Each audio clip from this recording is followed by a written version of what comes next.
Banyak jaringan saluran irigasi dioperasikan sedemikian rupa sehingga muka air di saluran primer dan saluran cabang dapat diatur pada batas-batas tertentu oleh bangunan-bangunan pengatur yang dapat bergerak. Pengaturan tinggi muka air dengan menggunakan kedua alat tersebut didasarkan pada pencegahan terjadinya fluktuasi yang besar yang mengakibatkan berubah-ubahnya debit. Pintu Scott balok dan pintu sorong adalah bangunan-bangunan yang cocok untuk mengatur tinggi muka air di saluran. Pintu harganya mahal, tetapi bisa lebih ekonomis karena ketelitian berfungsinya bangunan ini. Kelebihan lain adalah bahwa pintu lebih mudah dioperasikan, mengontrol muka air dengan mudah lebih baik, dan dapat dikunci di tempat agar setelahnya tidak diubah oleh orang-orang yang tidak berwenang. Dilihat dari segi konstruksi, pintu Scott balok merupakan peralatan yang sederhana. Balok-balok profil segi empat itu ditempatkan tegak lurus terhadap potongan segi empat saluran. Balok-balok tersebut disangga di dalam sponeng atau alur yang lebih lebar 0,03 meter sampai 0,05 meter dari tebal balok-balok itu sendiri. Dalam bangunan-bangunan saluran irigasi dengan lebar bukaan pengontrol 2,0 meter atau lebih kecil lagi, profil-profil balok seperti yang diperlihatkan pada gambar berikut biasa dipakai. Pintu sorong dipakai dengan tinggi maksimum sampai 3 meter dan lebar tidak lebih dari 3 meter. Pintu tipe ini hanya digunakan untuk bukaan kecil, karena untuk bukaan yang lebih besar, alat-alat angkatnya akan terlalu berat untuk menanggulangi gaya gesekan pada sponeng.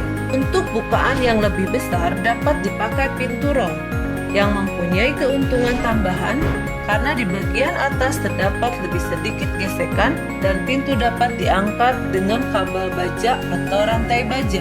Biasanya bentuk umum dari mercu tetap seperti pada dua gambar berikut. Jika panjang mercu rencana seperti tampak pada gambar sebelah kanan adalah sedemikian rupa sehingga H1/L lebih kecil dari 1,0, maka bangunan tersebut dinamakan bangunan pengatur ambang lebar. Hubungan antara tinggi energi dan debit bangunan semacam ini sudah diketahui dengan baik. Dengan sebuah celah kontrol trapesium tinggi, muka air di saluran dan di pengontrol dapat dijaga agar tetap sama untuk berbagai besaran debit.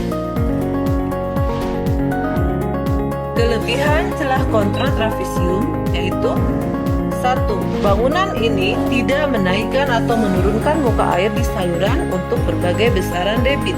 2. Bangunan ini kuat dan memberikan panjang ekstra di sebelah hulu bangunan terjun dan dapat dengan mudah dilengkapi dengan pelimpah searah saluran. 3. Bangunan ini tidak memakai ambang dan oleh karena itu dapat melewatkan benda-benda terapung dan sedimen dengan baik. Untuk kelemahan celahan kontrol trapesium yaitu bangunan ini hanya baik untuk aliran yang tidak tenggelam melalui celah kontrol. Materi kedua, bangunan bagi dan sadar. Apabila air irigasi dibagi dari saluran primer dan sekunder, maka akan dibuat bangunan bagi. Bangunan bagi terdiri dari pintu-pintu yang dengan teliti mengukur dan mengatur air yang mengalir ke berbagai saluran.